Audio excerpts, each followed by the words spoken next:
go. Mhm.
Hello, everyone. Let's get started. I see we have a good number of participants coming in and more on the way. So good evening and welcome, everyone. I'm Catherine Heinz. I'm Executive Director of New York City Audubon. And thank you for joining us for the December edition of our Winter Lecture Series. I would like to start off the evening with a great big thank you to Claude and Lucienne Bloch. Claude and Lucienne's generous support of the series allows us to bring you talks on a variety of interesting and birdie topics, and tonight is no exception.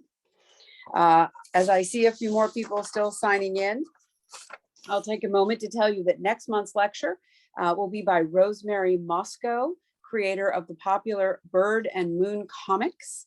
Rosemary will be discussing her book, A Pocket Guide to Pigeon Watching, Getting to Know the World's Most Misunderstood Bird.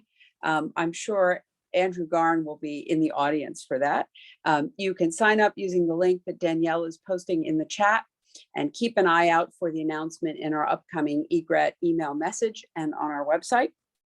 And now to tonight's speaker. Tonight's talk is from Chris Leahy, author of Birdpedia, a brief compendium of avian lore.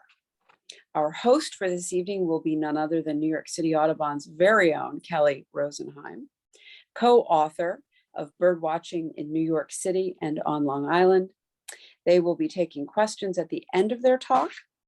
So please be sure to use the Q&A function in Zoom to send us any questions that you have. And as you have them, it will help us to queue up those questions. And with that, I'll pass my baton over to Kellye, who will tell us more about our exciting speaker. Oops. Oops, you're on mute. Thank you very much, Catherine. I have to say that it is a little bittersweet hearing that introduction from you, because it is your last lecture's introduction as our executive director. And on behalf of everyone in the New York City Audubon community, I want to thank you for your 7 years of service. You have been amazing. You've accomplished so much. And if it weren't for you, I don't think we would have made it through the pandemic. So you've left an organization in great institutional shape. And no one's been a more tireless worker and a better friend to birds and birders and people who love them. So Well, thank you. Thank you. And I look forward to seeing everyone out in the park now that I'll have really have time to go birding. So now to the business at hand.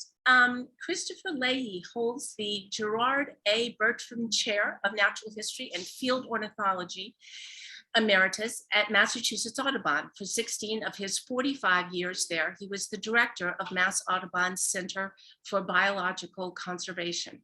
His published works include The Birdwatcher's Companion, first published by Hill and Wang in 1982, and reissued in a comprehensively revised edition by Princeton University Press in 2004. This is my own copy, which is a 1982 version. You can see it's quite thick. I got mine soon after I became a bird watcher, so it's the old version. Chris has also written The First Guide to Insects, Introduction to New England Birds, An Introduction to Massachusetts Insects, The Nature of Massachusetts, and Birds of Mongolia, the first comprehensive field guide to the Mongolian avifauna, which he co-authored with Gambo Batar Sundev, published by Princeton University Press in 2019, among his other projects. In addition, Chris has designed and led natural history tours to over 90 countries on all continents. He grew up in Marblehead, Massachusetts, and has lived in Gloucester with his family since the 1970s. Prior to his career in conservation, he spent 10 years as a professional actor. As Catherine mentioned, we're here to talk about his latest book, Birdpedia, not as thick, a brief compendium of avian lore, published by Princeton University Press in July 2021. And Danielle is going to put a link in the chat where you can click on that, purchase the book, and purchase it at a 30% discount. So you want to be sure and see that in the chat. As a side note, this book has wonderful illustrations by Abby McBride, a gifted illustrator and artist, longtime friend of New York City Audubon. You may remember she spoke last year in our lecture series about New Zealand. It has been said of Chris's books that his natural history books owe their popularity to his ability to describe the living world with clarity and wit. I couldn't agree more. Congratulations, Chris, on an absolutely delightful book. I picked it up and started reading the entries kind of at random, and then, like learning so much and finding each one better than the rest that I finally just started reading it from cover to cover. Why don't we start the evening with you telling us a little bit about how the book came into being? Sure. First of all, thank you for those nice words that you've described more or less exactly how I would hope that people would use this book. It's kind of meant to be picked up and open to a page at random and then go from there, kind of thing. Well, as you pointed out, some years ago, I wrote a book that easily fits within the definition of a tome, The Birdwatcher's Companion, or a doorstop, or whatever metaphor you want to use. And then I revised it again, a decade later or something like that. And it was similar in one respect to the Birdpedia, in the sense that it was, in sort of, alphabetical format. But its ambition, in addition to being readable and all that, sort of wit that I'm supposed to be able to write, it was really meant to be quite comprehensive. So it had, full descriptions of bird families and bird digestive system and anything you could think about birds, especially North American birds in that case. Birdpedia does not attempt to be comprehensive. It attempts to sort of draw in both birders. A number of the reviews that we've gotten have been from, practice birders who said, wow, I thought I knew a lot about birds, but oh my God, there's stuff in here that I didn't know, and that kind of thing. And again, the style in which it's presented apparently has has garnered some favor. So so that's great. And from my point of view, this book was great fun to write. So I'm glad that a lot of people are telling me that it's fun to read as well. So I think that sense of fun really comes through in the book. The first entry in the book is one about abundance. And this is something that, you know, you can say, wow, I did not know that, but it was that way for me, for sure. Yeah.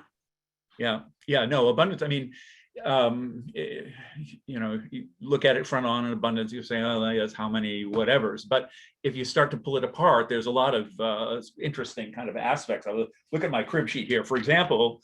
And when you think about birds, you know, like how many birds are there, you know, individual birds? It's kind of mind-boggling, but there are some folks out there who are interested enough to give it a shot and make some you know, calls about what that might be. So those experts, and it should be emphasized, it certainly was emphasized by them and certainly by me, that these are definitely estimates or guesstimates or whatever, that, you know, there are perhaps 100 billion birds worldwide. That's individual birds we're talking about. Now, most bird watchers keep some kind of list or whatever, and so they're probably aware about how many species there are, which is 10,000 plus, and with the current speciation, the number grows every year, but it's a relatively small number compared to sort of individuals.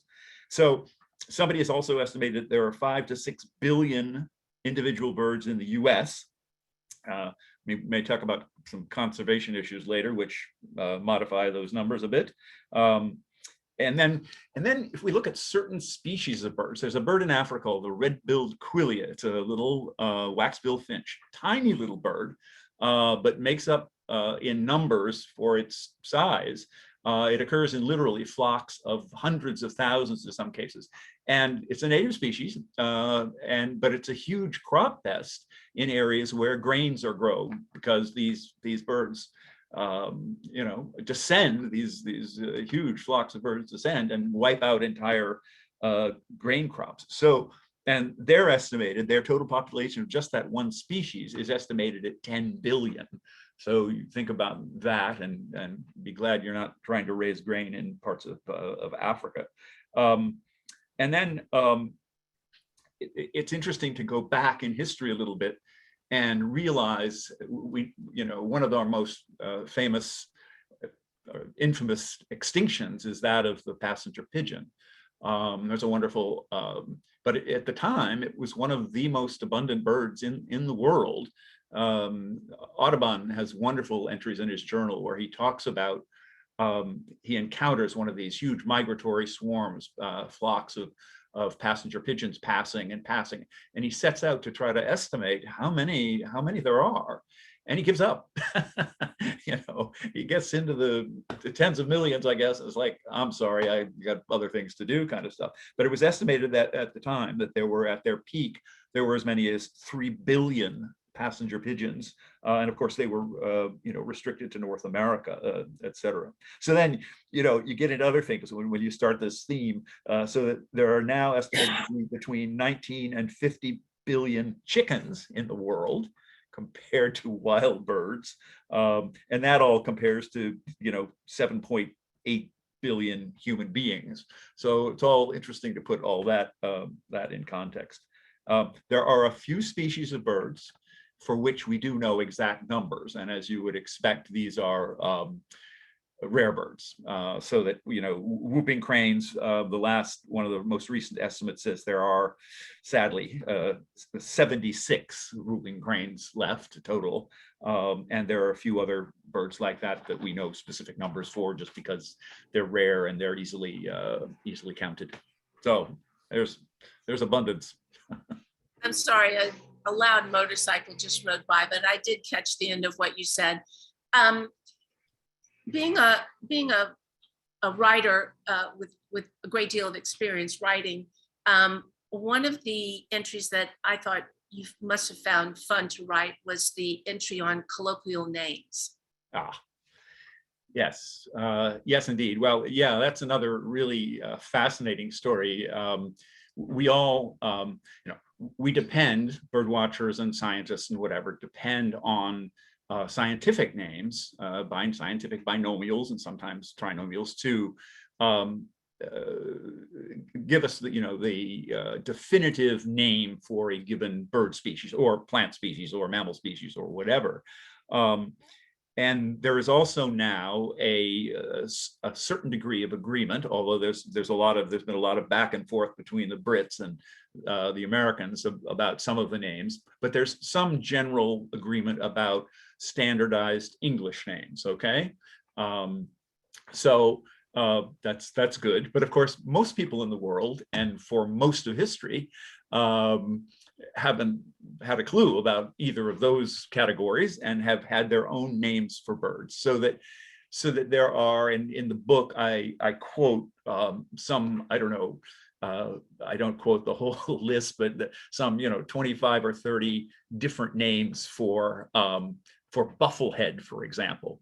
And someone has figured out that that the number of names for the northern flicker, or common northern flicker, there's something like 175 different colloquial names that people have come up with. Let me just very briefly read a couple of a few of the bufflehead names, because hearing them gives you a whole sense of what, let's see. Okay, so, oh no, I was saying bufflehead, but I meant ruddy duck. I was forgetting my own text, but I say, it's gladdening to think that someone out there may still know the ruddy duck as a biddy, blatherskite, butterball, blackjack, hobbler, broadbill, bluebill, daub duck, dipper, dapper, dopper, bullneck, bumblebee, buzzer, butterbowl, chunk duck, deaf duck, dinky, dip tip, on and on, to another half page or so. And so, and another aspect of this is that these colloquial names, many of which have survived, for literally for centuries, are still used by us. For example, the generic name of finch goes back, hundreds of years to and was coined because that name, it was meant to echo the call of the Eurasian chaffinch, which it does. The chaffinch has this sort of metallic chink, fink call, and that's where the whole name finch comes from, which of course now describes birds in many different families. Bringing that along a little farther, a lot of bird names are folk names, and especially if we go back to Great Britain and whatever, you look at robin redbreast. These were sort of personified names. So the robin was Robin Redbreast, jackdaw was Jack the Daw, magpie was Maggie the Pie. So these all had this sort of personal connotation, and those names have continued to come down to us.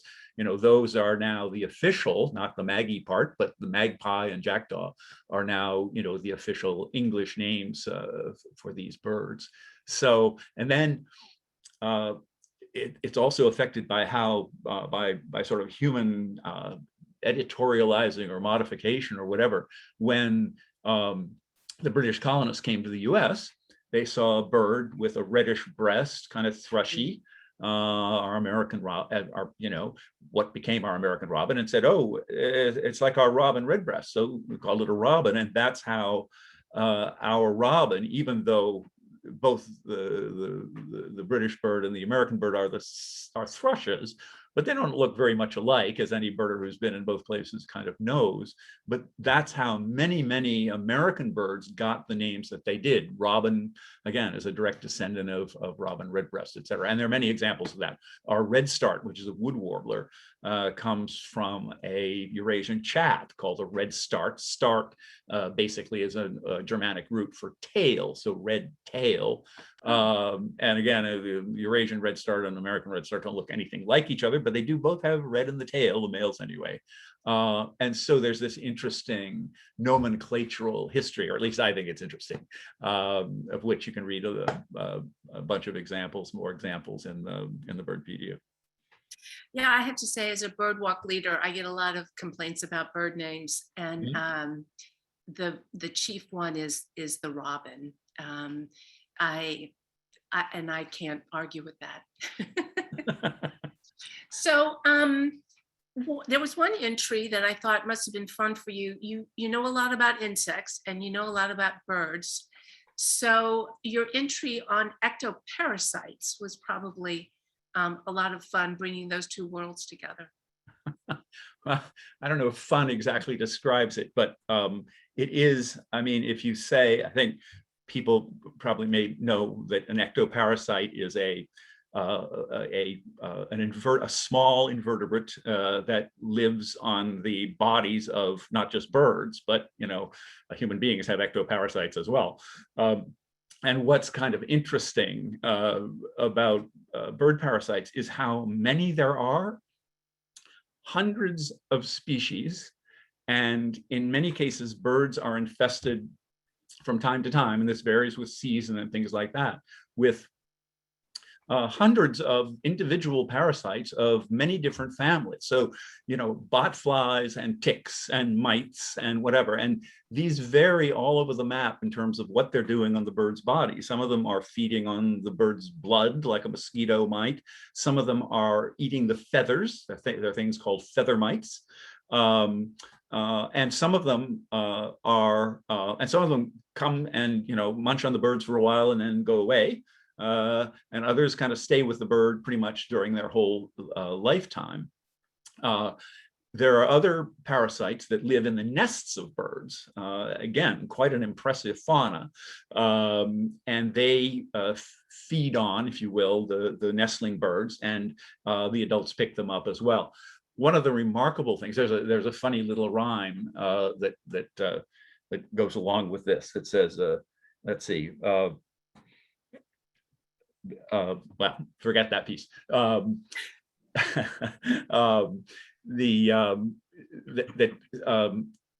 You'd think these birds would all just be dropping dead from all these parasites, or be miserable, but in fact, they have learned to sort of deal with them through preening, under P in the book, and their general sort of cleaning habits and things like that, so that it all sort of works out. So the entry on ectoparasites is longer than I might have guessed it would be, but I just found it fascinating what great variety there are of these things, and just to imagine what birds have to put up with in their sort of daily life. So I totally agree. I mean, people do wonder how birds make a living, and what do they do about this and what do they do about that? And I think that we're all the better for knowing just everything that a bird faces in its life, and from nestling to old age. And ectoparasites is something that they're in a constant struggle against, right? Yeah, and that's true. I mean, if you think about birds, and especially migratory birds, and you think about all the things, as you imply, that birds are up against, when you think of, these tiny little wood warblers, for example, that undertake these migrations of thousands of miles and have to deal with predators and weather and all kinds of things, not to mention climate change and pesticides and all of those things. It's quite remarkable, and that on top of all of that, they've got all these bugs eating them, kind of. So it's like a bird's life doesn't strike us, at least, as a greatly enviable way of life. So yeah, and fortunately, I mean, I tell this to people who call the office and wonder if it's okay to pick up a dead bird. You actually cannot, as a human, pick up these ectoparasites. They're really restricted to birds, and believe me, our scientists would have been eaten alive many years ago if you could get an ectoparasite from a bird, but you can't. Right. And very few diseases as well. Correct. There are a couple. I mean, there's the Lyme connection. Yeah, in general, that's right. Yeah. Yeah. So there's not only subjects about birds in the book, there's also entries on people, a lot of people that we're already familiar with. I was really struck that you included a good number of women in the book, not just famous women like Rachel Carson, but unsung heroes like Harriet Lawrence Hemingway and scientists like Margaret Morse Nice. Can you tell us a little bit about how you chose people to be in the book and what that was like? Sure. Well, from the perspective of male ornithologists, bird people or whatever, that wasn't too challenging, since there is a certain level of, famous people like Audubon or whatever, that need to be included. Although there's some other people who are not as well known, people like Ludlow Griscom, who really was the father of modern bird watching and showed how you didn't have to shoot birds in order to identify them, which was the primary way that birders operated back, even going back to the 1920s or 30s. So like that, but there was a striking lack of, unsung heroes is probably the correct term, because women in all forms of science have always been, I won't say they've been undervalued, but they've certainly been under promoted, so to speak, or talked about. And so I wanted to make sure that the women who have made major contributions to both bird science, you mentioned Margaret Nice, she was the foremost expert on the song sparrow and did amazing research on song sparrows, looking at different groups of song sparrows during her career, et cetera. And just the great variety. So I wanted to make sure that that women got, if not quite their due, at least significant prominence, sort of in the book.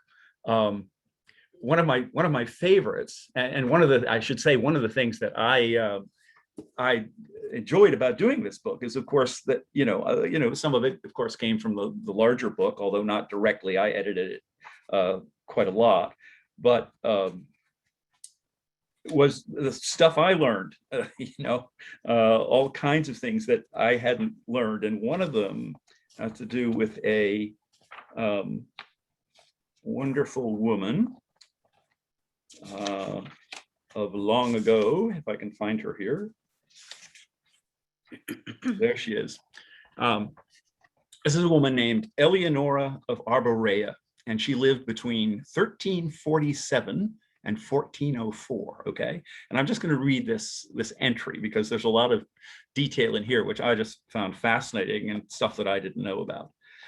Arborea was one of 4 independent judicates, which essentially means kingdom, into which the island of Sardinia, the island in the Mediterranean, was divided in the Middle Ages between the 9th and 15th centuries. Each was ruled by a judge with the authority of a king. Marianus IV, the only Sardinian ruler to be known as the Great, reigned over an era of splendor in Arborea from 1353 to 1375. He was succeeded by his son Ugone, Hugh III, who was killed in a political conspiracy in 1383, along with his daughter, leaving no issue. So you just have this wonderful picture of medieval sword fights or whatever, who knew kind of thing. So there was a move to declare a republic, but Eleonora, Hugh's eldest sister, claimed the judgeship on behalf of her sons. She became one of the last and most powerful and most effective of Arborea's leaders, widely regarded as Sardinia's greatest heroine due to a code of laws she enacted that broadened the rights of citizens in matters of sex and inheritance, among other issues. Okay, so whoa. So here comes the bird part. Eleonora and other family members were ardent falconers. And in 1392, under her code of laws, she provided for the protection of birds' nests from illegal hunting for the first time in history. Her ornithological distinction is preserved in Eleonora's falcon, which is a bird that is a falcon that nests colonially, mainly on Mediterranean coastal cliffs and islands, including Sardinia. It's a beautiful little falcon, bigger than a merlin, smaller than a peregrine kind of thing, named for her. And, I assume, no, Eleonora, who knows who that was, some, obscure historical figure. Well, it's clear Eleonora was a serious person for her time and any time. So. I love those little wow moments that you find just throughout the book everywhere. I was actually going to ask you to read an entry or two for us. So I would start with one about caching. Now, this is a behavior that I have seen many times. I've seen birds caching their food, and I've seen them retrieving it. But there was embedded in there something that I did not know, and I literally hit my head with the heel of my hand when I read it. So would you mind reading that entry for us? Sure, glad to. So yes, caching, which is C-A-C-H-I-N-G, like a cache of, whatever, Tootsie Rolls. So caching, woodpeckers, tits, nuthatches, and members of the crow family, including jays, magpies, and nutcrackers, habitually store food. The degree to which it is retrieved by the storers apparently varies and has been thoroughly studied in only a few species. Eurasian nutcrackers are known to recover a majority of the nuts they bury in caches in the ground for sustenance during the winter and to feed young in the spring. And the North American Clark's nutcracker stores food in communal caches and displays an uncanny ability to relocate these sites even when they become obscured by heavy snow cover. You think about this, these birds are picking up acorns or other, nuts or things and sticking them in tree bark or burying them in the ground or whatever, and then they have to go back and find them, okay? Gray Canada or gray jays are also prodigious cachers, and Abby's wonderful picture of a Canada jay storing a nut of some kind is illustrating this entry. Patient ornithologists have counted more than 1,000 caches during a single 17-hour day. Think about that. Fitted with exceptionally large salivary glands, the jays can make quantities of very sticky saliva with which they glue sundry morsels into tree crevices and other secure niches. The food items are stored within a prescribed radius from the sources, with the birds instinctively balancing the quality of the tidbit, that is its size or nutritional value, the distance it will have to travel to retrieve the cache, and the contingency of densely situated caches being robbed. Okay, so the birds, this whole thing, the birds aren't very bright, but this speaks to otherwise. A key element of the effective caching is retrieval. Where the heck did I put that cheese doodle? Retrieval success, essentially a function of memory, has been the subject of careful studies in a few species that demonstrated an extraordinary ability to remember not only where they stored some tidbit, but what the tidbit was and how long ago it was cached. Clark's nutcrackers, for example, can store more than, wait for it, 30,000 items in up to 2,500 locations over a season, in some cases traveling more than 15 miles, and are able to recover about 2/3 of them as much as 13 months later. That many stored items go unrecovered is demonstrated, for example, by the sprouting of oak trees, where jays were known to have buried acorns, adding seed dispersal to the benefit of avian caching. So a lot of cool stuff there. And when I write that and whatever, it's kind of, among other things, it's hats off to the scientists who did the painstaking work and incredible patience to figure out those numbers, not only how much was cached, but where it was cached and how much was retrieved. It's fascinating stuff. So. Yeah, I mean, so the aha moment for me in that particular passage was that these jays actually produce a glue with their saliva that helps with that. I mean, that was something that I simply did not know. It shouldn't be that shocking, right? Because swallows, for example, help to keep their nests together by their sticky saliva. But it was still like, oh, wow, yeah, these birds are incredible. Yeah. Well, and again, in terms of the you know, there's a scientific work, but it's all part of of evolution, you know. Okay, so birds, you know, tried to stick at some point in the distant past, relatives of the Canada jay tried to, you know, stick something somewhere and it fell out. You know? It's like, well, we've got to do better. And gradually the birds that had more sticky saliva got more things that they could retrieve. So yeah, wonderful stuff. So I also saw a couple of other entries that were short and would lend themselves to reading.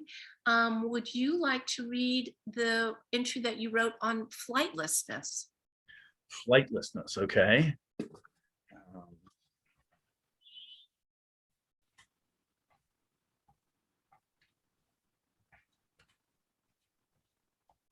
This isn't quite so short. Let's see. Well, I'll start out and we'll see how we go. But just stop whenever you want. Okay. Sure. It's tempting to liken a bird that can't fly to a fish that can't swim, but this turns out to be a poor analogy. With very few exceptions, such as the swifts, birds tend to at least be as well adapted to life on the ground or in the water as they are to aerial existence. Some birds, gulls, for example, seem equally adept at all three. It's not very surprising, therefore, to find that there have always been and continue to be birds that have evolved terrestrial lifestyles at the expense of their power of flight. And it's now generally believed that all flightless birds have descended from flying ancestors. Let's see here.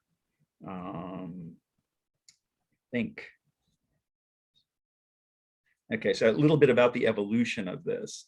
On isolated islands or lakes, species of flightless grebes, cormorants, ducks, and rails evolved in the absence of predators and consequently lacked any effective defense when man and his attendant rats, pigs, cats, and dogs disembarked in their domains.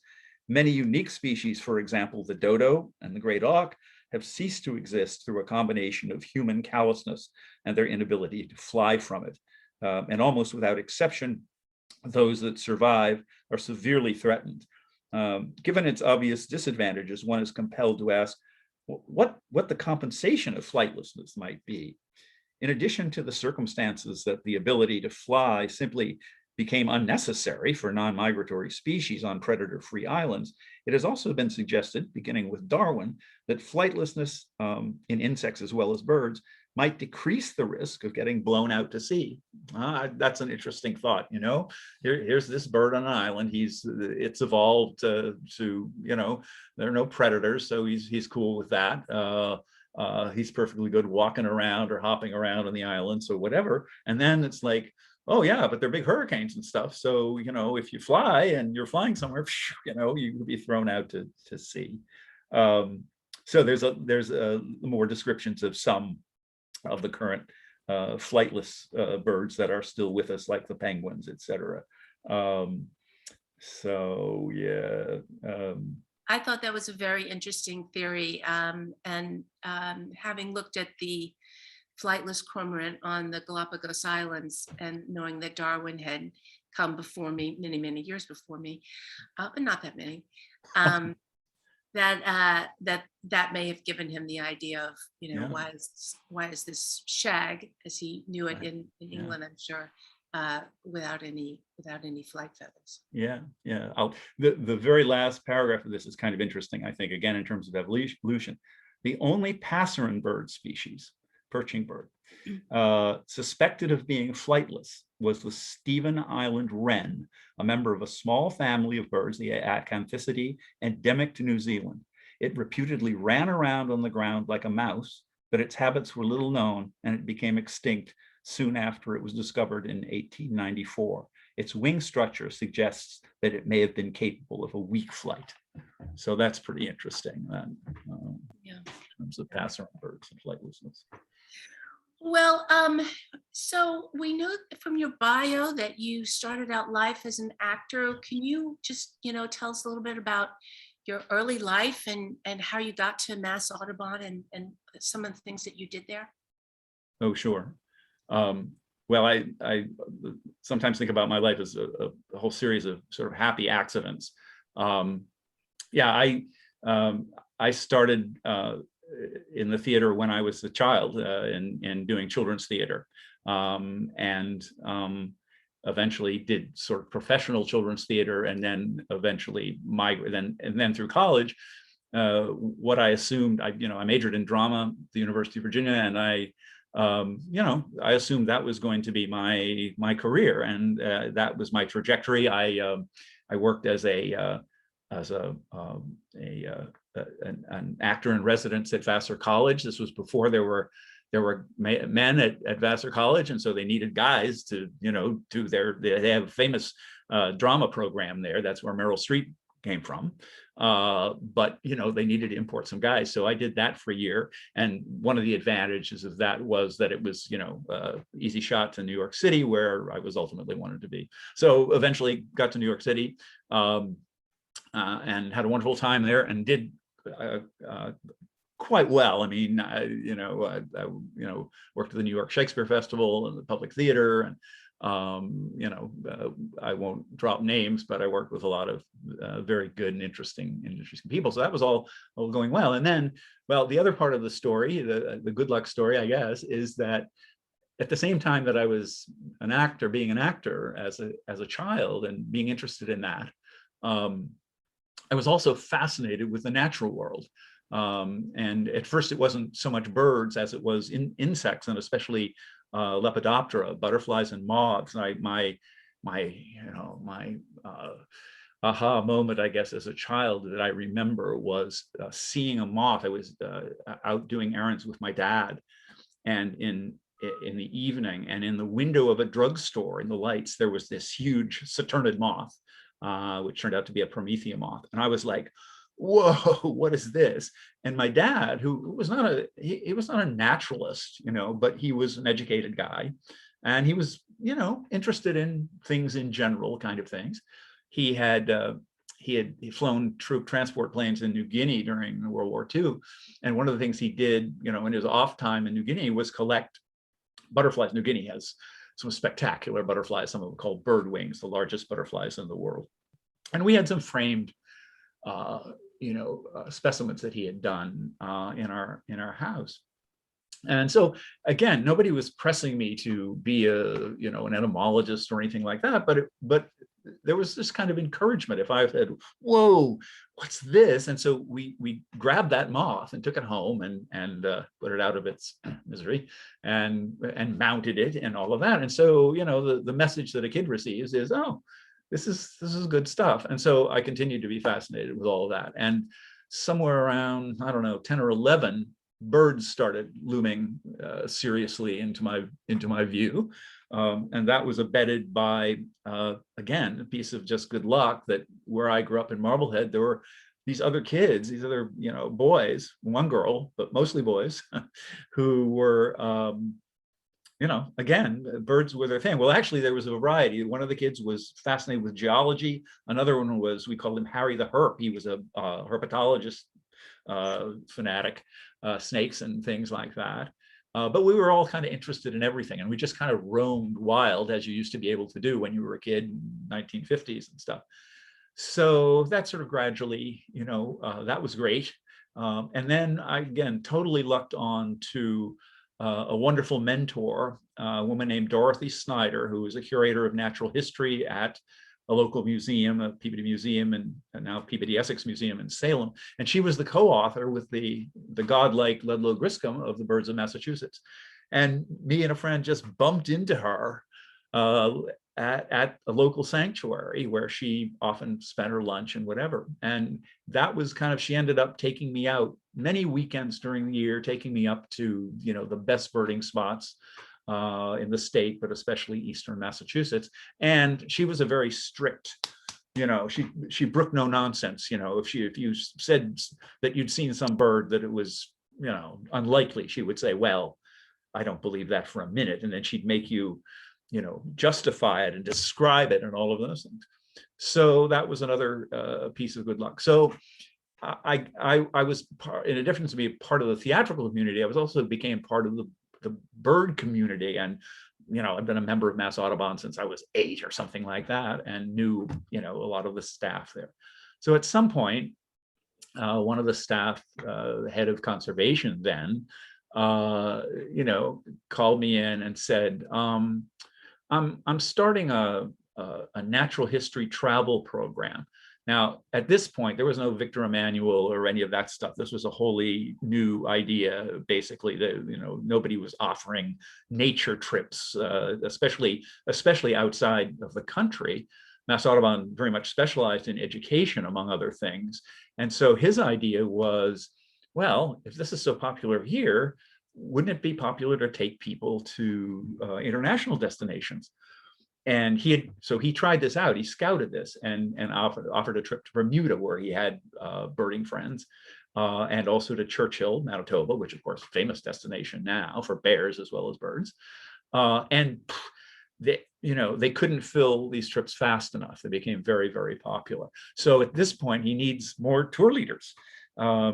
So he calls me in and describes this. And the way I heard this was, how would you like to travel all over the world, exploring great birding locations, figuring out birding itineraries, and then setting up the trips, and then leading the trips?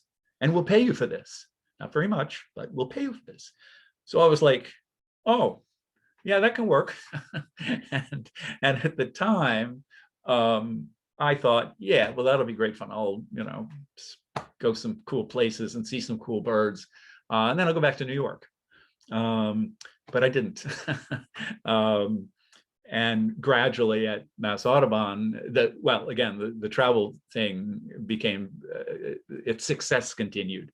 And so, as my bio says, I've been a lot of places, and my specialty eventually became sort of off the beaten track kinds of places with really interesting cultures, as well as great birding and great variety of birds and things like that, or very interesting birds. And so,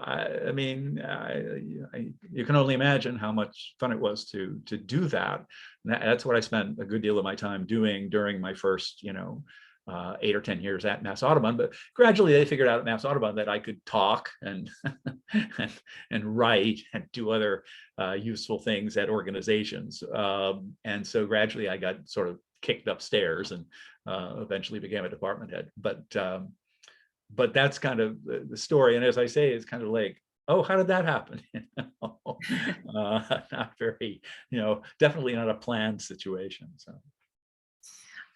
Well, that's kind of, it is a crooked path, but a lot of us take that to get where we want to go. Yep. So in a few minutes, we're going to answer questions that you all provide to us. You'll want to use the Q&A feature. If you don't know where that is, that's along the bottom of your screen. If you don't see it right now, try rolling your cursor around and that icon Q&A should pop up on my computer. It's kind of over to the right hand side. Mine's right in the middle, so yeah. Yeah. And put your questions in there. We're not going to comb through the chat in order to look for questions. So if you could put them in the Q&A. But the chat, I will remind everyone, does have a link to purchase Chris's book.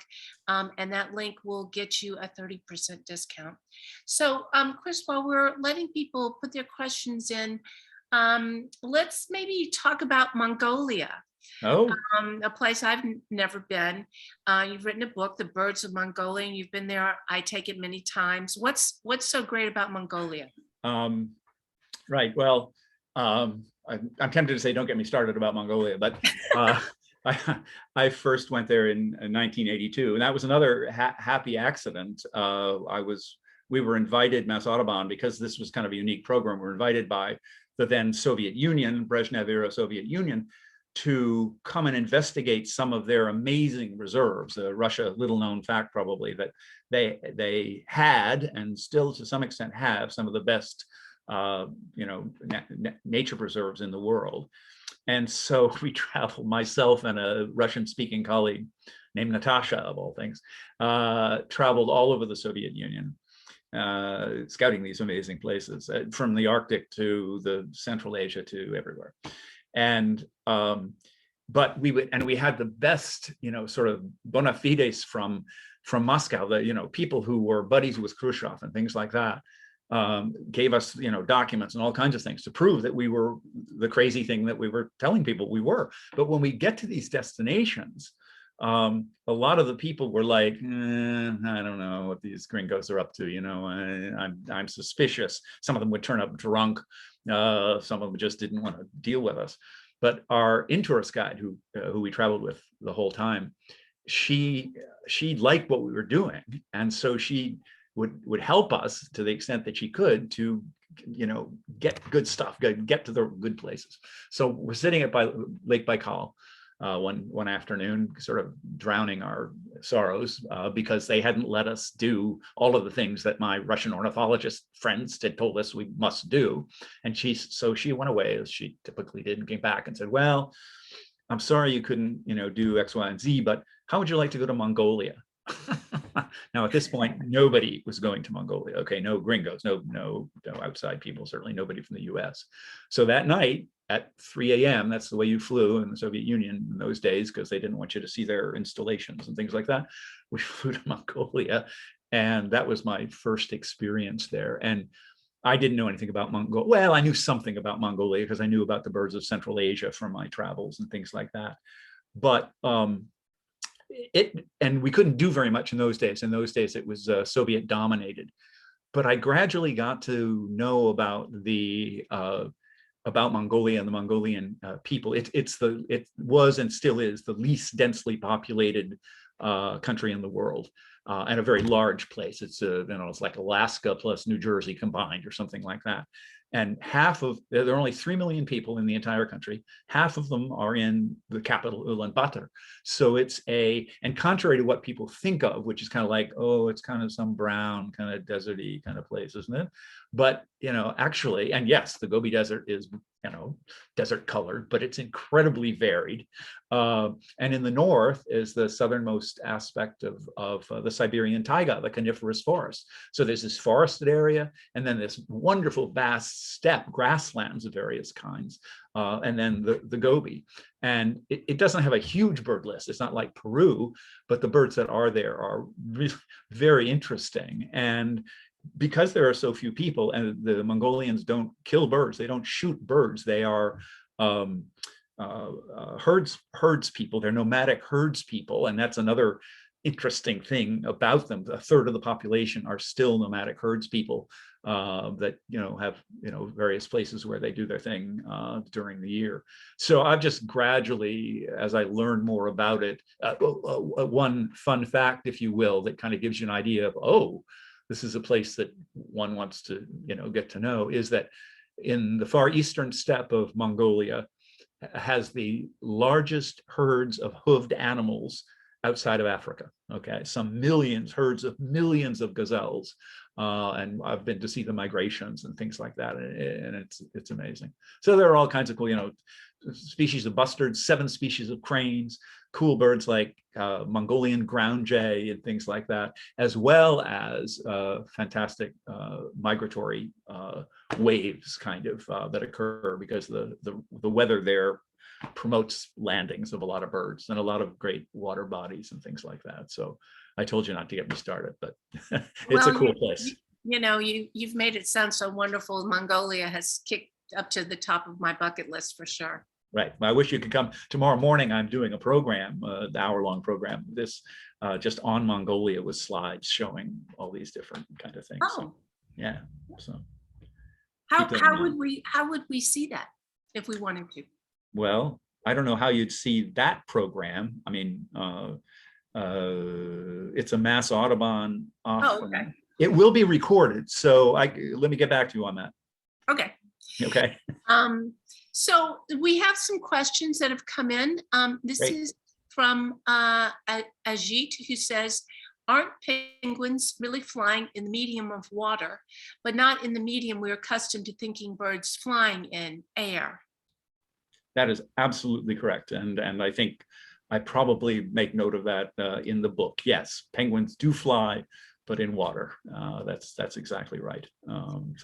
Yeah, and I found myself explaining to people that penguins are migratory, which is also not something that people normally know about penguins. There are records of, and this is also in the book in some category or other, that there are emperor penguins are the deepest diving bird of birds, and they've been recorded at diving as deep as more than 1,700 feet in the ocean. So there's a lot of cool, unique things about penguins.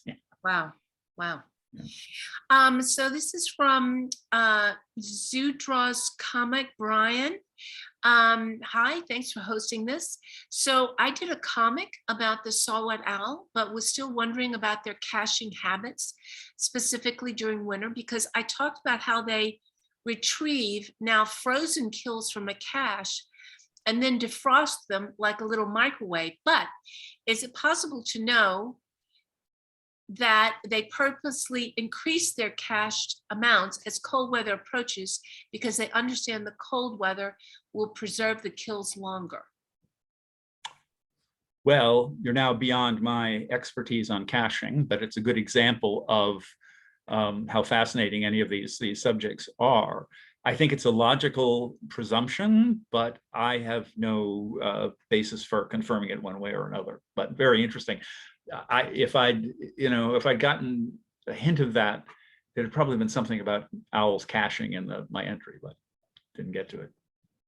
Great question. And a last question from someone who is anonymous. Since travel can be environmentally damaging, what's your advice for birders? Should we restrict our birding to backyard local birding, take fewer if any international trips? What's best for the birds? Yeah, that's a tricky one. Needless to say, the kind of international birding trips that I've led, there was a lot of flying time, and we now know that that's not great for the environment. It's very unclear. Mass Audubon has now closed out its international travel program, and so I would say it is. There are a lot of wonderful places in the world to go birding, but I think that the degree to which we can, limit our impact on the climate is a good thing. And so maybe, as have many people besides me have said, I think once this pandemic we're through the worst of it, at least. See what's coming up now. I think there will be some good things that have come from it, some insights, and one of them has to do with, okay, what are we doing? And so I think, restricting travel to a certain amount, especially by flight. I think that the other thing I think is clearly going to happen is that we are going to find, despite resistance in some areas, we are going to find more climate friendly, if that's a term, ways of traveling, even by air, by using electricity rather than fossil fuels. That may be decades in the future, but I think that's sort of coming along. And on the bright side, although probably bad news for the birders, I think there are other aspects in which birders have put pressure on various ecosystems and things, and disturbed certain bird populations and things like that. So it might not be such a bad thing to give it a rest for the immediate future and see where we go. Do you not believe that by going to a particular location and spending your money to at an eco lodge and hiring a bird guide and showing an interest in conservation and kind of putting your dollars to work in that way, that you're fueling a conservation mindset within these places? Oh, very much so. And one of the things that I guess proudest of, although I won't claim too much credit for that, is that when I started doing this, traveling internationally and leading bird trips, there weren't any local bird guides. There would be a boatman who we wanted to travel up this river to look for potus and boat-billed herons and things like that. So we'd hire the boatman, and as we went, we would explain to him who are these crazy gringos that are up there looking for birds, and what are the most interesting birds? And these guys would, of course, pick this right up because this was business for them. And now I think you'd be hard pressed to find a country in the world where you can't Google bird guides and find not just some guy, but or woman, but a knowledgeable bird person. When I first went to Costa Rica, Bob Ridgely and I first like scouted trips to Costa Rica when Costa Rica was like, oh, I hear there's some cool birds in Costa Rica. I was like, oh, okay, so we checked that out. There were no local bird guides, and now I don't know how many there are, but there are numerous ones. So yes, no, there's definitely, and so there are literally hundreds, if not thousands, of people who are making a reasonable living, or were, before the pandemic, leading these kind of trips. And yes, that has, encouraged bird conservation activities in various countries, various ways. Mass Audubon, for example, which always, partly because of this travel thing, always kept its hand in international conservation. And wherever we traveled, we always tried to do some kind of conservation work. And in some cases, it was very significant, like in Belize, we sort of founded an entity, or co-founded an entity called the Program for Belize, and that ended up protecting hundreds of thousands of acres of various forest types, et cetera. And that's been a huge success. I believe they've just added a new chunk of property. So yes, of course, that's definitely the upside of nature travel or birding travel, is that people, it's like, oh, we better take care of the birds because, it's money in our pockets, among other things. Yeah.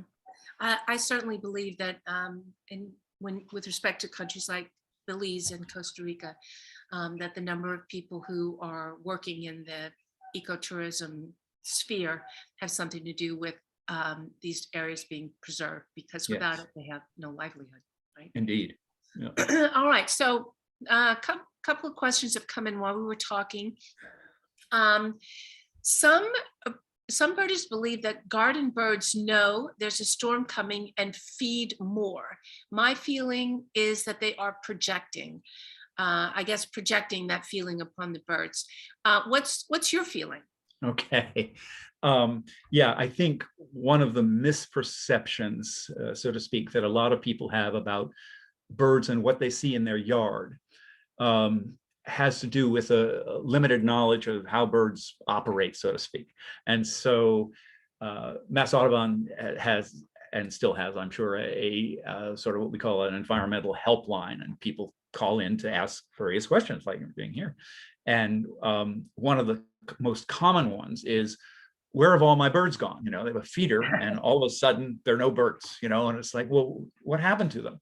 And in some cases, there are many possible answers to that. But one of the things that people don't realize is that, okay, they've got chickadees in their yard all year round, right? But what they don't realize is they've probably got 2 at least, and probably 3 different populations of chickadees. So you've got your chickadees that are there and breeding in your yard, and after the breeding season, they perhaps move some elsewhere. And then there are chickadees that come from the north in the fall and spend the winter at your feeder or whatever. And between these different movements, there's a gap, and it's like, so yeah, your birds actually have gone somewhere. And I think that's also true of the weather. There's no question that birds are weather sensitive in various ways. I live in a suburban rather than suburban neighborhood, but we're on a hillside, and I look out over the ocean, and we've got woods down below us, and we have feeders, but there are houses all around us who also have feeders. And so it's tempting to attribute, okay, well, there were a lot of chickadees yesterday, or a lot of juncos, but today I don't see a lot of them. Well, they may be over at the neighbor's yard who just refilled their feeders. So so part of the answer to the question is, yes, birds are weather sensitive, but I think it's an over assumption to make too firm a judgment for why birds are or aren't in your yard at a particular moment. I think if you wanted to get serious about this, you could, get up at dawn and sit out in your porch or whatever and really figure out, okay, at 6 a.m. the juncos are here and then they're gone for, 6 hours and then, oh, they showed up again, and keep a kind of a record. But that's could get a little tedious, but so. So we have you mentioned feeders. We do have a question about feeders. This is from Stephanie. Can't wait to read the book. Thanks so much for talking to us about it. What's your take on bird feeders? Good idea or not, just in winter? Yeah. Okay. First thing I always say about bird feeding is that you're doing this for you, not for the birds. Okay. And there's nothing wrong with that. Okay. But birds do not need to be fed even in the horrible depths of winter with 8 feet of snow on the ground. Okay. Birds are, and especially the birds that are here in the winter, very well adapted either to, like chickadees, they're going around foraging little, insect pupae and things out of tree bark and all that kind of stuff. Maybe the juncos are just chilling for a bit or whatever, but these birds know how to fend for themselves. They've evolved in these conditions, etc. So that's an important thing to keep in mind. Nothing wrong with feed. Well, we'll talk a little bit about some things that could be wrong, but there's certainly nothing wrong about feeding birds in order to appreciate and enjoy birds. Bird feeding is well known to be one of the baits, if that's the word, probably not, that gets people interested in birds. And some people, they don't become super listers and want to see 10,000 birds species. They just love seeing the cardinals and the goldfinches and the tufted titmice and all of that, and that's great. There was a lot of talk for a while about a couple of reasons why you might not want to feed birds. One was that, especially with this Niger seed, that we were taking a food product from parts of West Africa, where it was a sustainable food product and a commercial aspect that proved to be not significant at all. So Niger seed, not a huge deal. The other idea was that we were setting out predator feeders. So chickadees come to seed, the sharp-shinned hawk comes to chickadees, and whatever. Again, no question that happens. We have sharp-shinned and Cooper's hawks going through my yard often. My sense is they don't catch things very often, but they must catch things often enough to survive. Again, this is nature, okay, and the idea that you're decreasing bird populations by allowing feeding birds and then allowing predators to come and predate them is kind of a non-issue. The third no-no, which has more significance, is disease. And you may have read about, or whatever, that there was in the Northeast, there was a bit of a plague of, I believe, salmonella. And it's been well documented that that birds feeding at a lot of birds feeding at communal feeders, especially ones that aren't cleaned properly and that kind of thing, can share disease, just as humans in crowds share disease.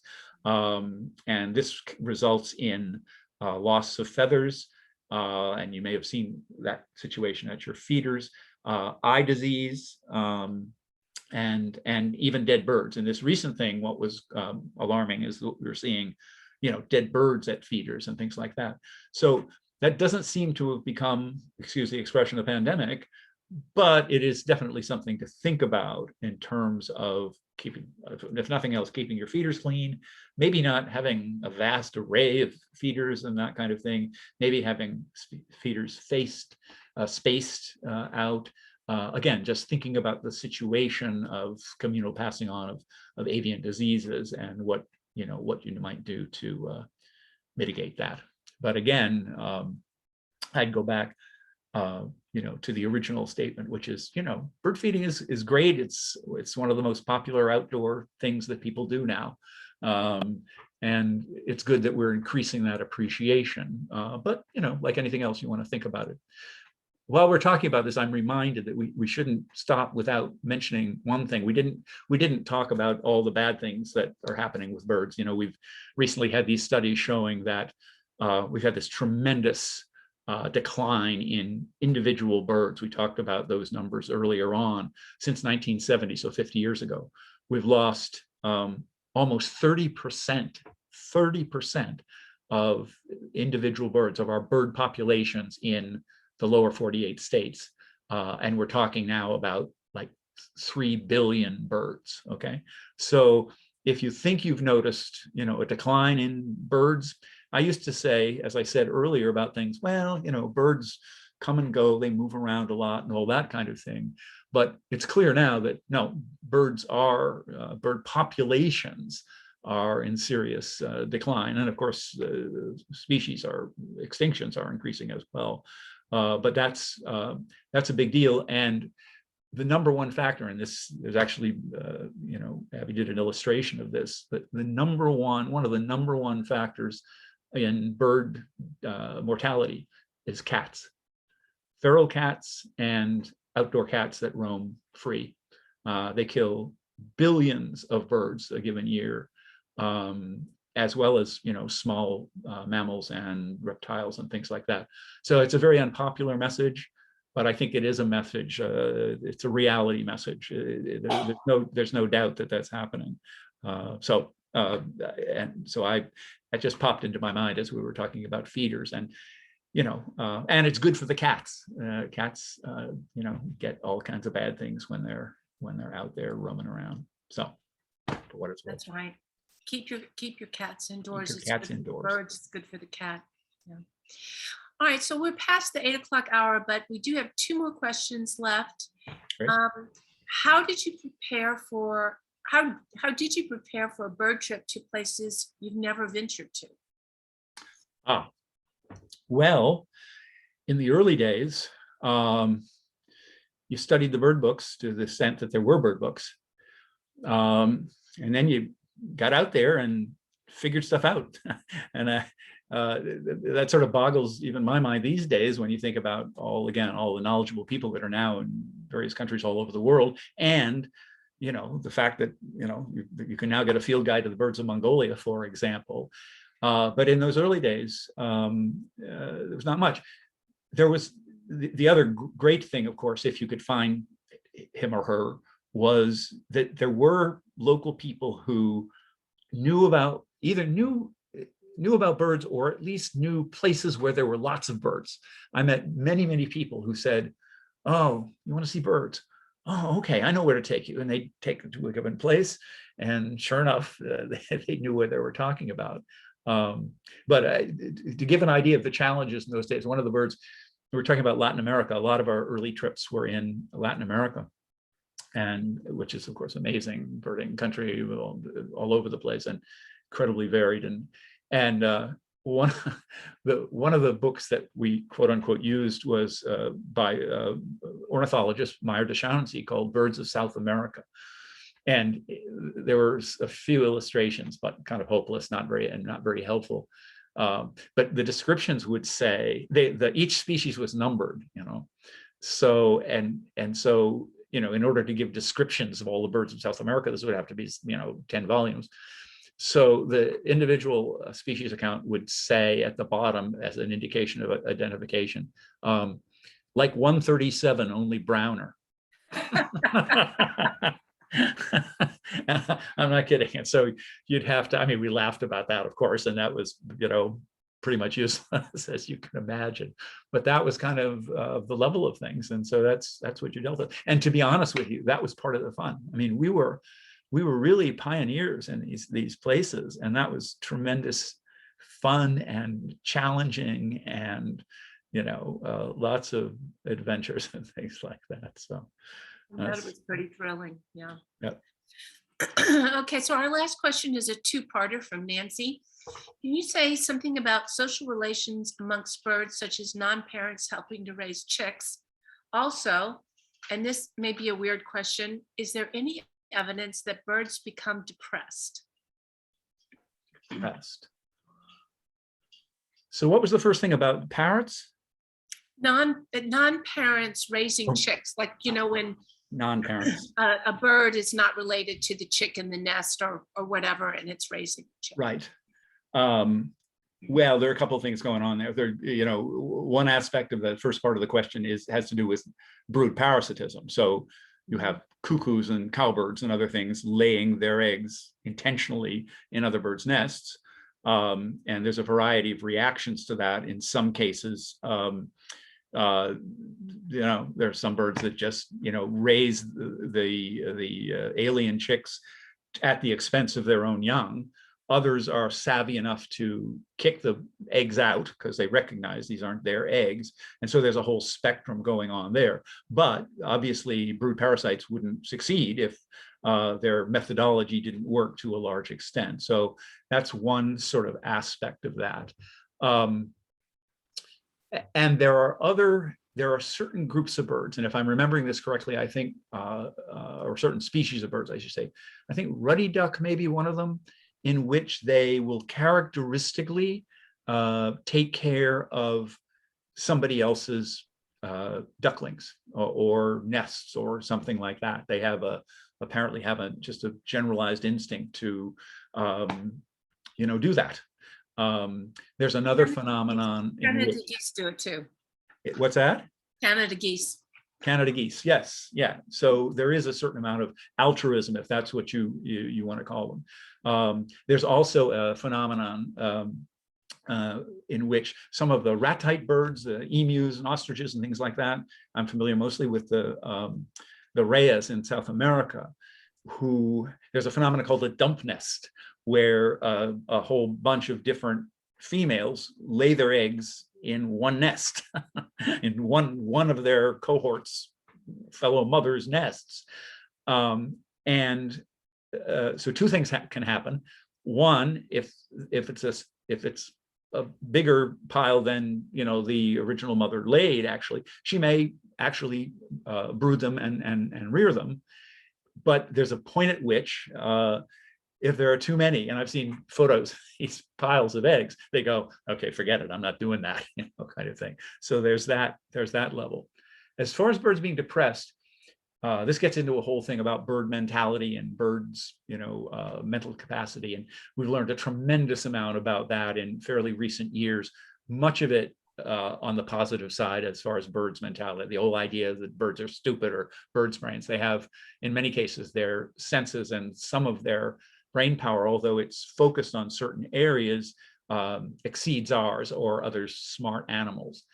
I think it has been well established that certain birds, especially very social birds like parrots, who depend on either a fellow parrot or a lot of interaction with their quote unquote owners or whatever, can pine and even and get ill and die for lack of that social interaction.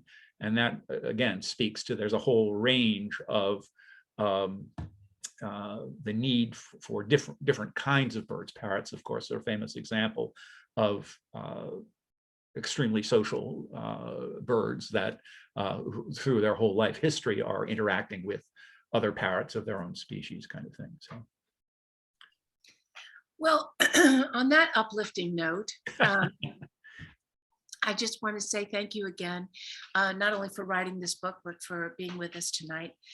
Thank you, Danielle. Thank you, Catherine, for masterminding this whole thing.